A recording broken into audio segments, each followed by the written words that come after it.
নমস্কার, শুভ সকাল। আজ ২৬শে মে মঙ্গলবার। পঞ্জিকা অনুসারে আজ জ্যৈষ্ঠ শুক্লা দশমী তিথি।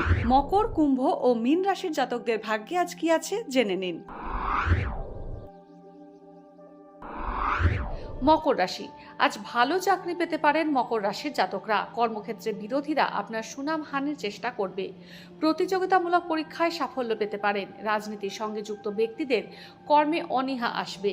পুরনো সম্পত্তি সংস্কারে হাত দিতে পারেন। কুম্ভ রাশি, সোনার ব্যবসায় আশানুরূপ ফল পাবেন। সাংসারিক সমস্যার সমাধান হতে পারে। সন্তানের অবাধ্যতায় কষ্ট পাবেন। লটারিতে অর্থপ্রাপ্তির যোগ রয়েছে। শরীর খারাপ লাগলে ফেলে না রেখে ডাক্তারের পরামর্শ নিন।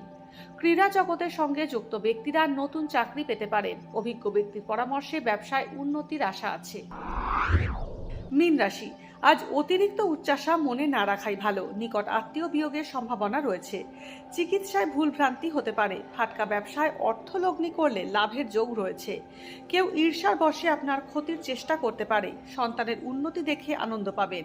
চোখের সমস্যায় কষ্ট পেতে পারেন। ভাগ্যে কি আছে, দিন কেমন কাটবে, জানার ইচ্ছে সবার মনেই। আপনার সঙ্গে কি ঘটবে জানাচ্ছি আমরা। সঙ্গে রয়েছে খারাপ সময়কে ভালো করার টোটকা। ঘরের কোথায় কি রাখবেন, বাস্তু কি বলছে, কি রহস্য হাতের রেখায়। এই সব উত্তরের পাশাপাশি নিজের সংস্কৃতি, পুরাণ ও ঐতিহ্যকে জানুন আরো কাছ থেকে। চোখ রাখুন এই সময় অনলাইনের অ্যাস্ট্রো পেজে।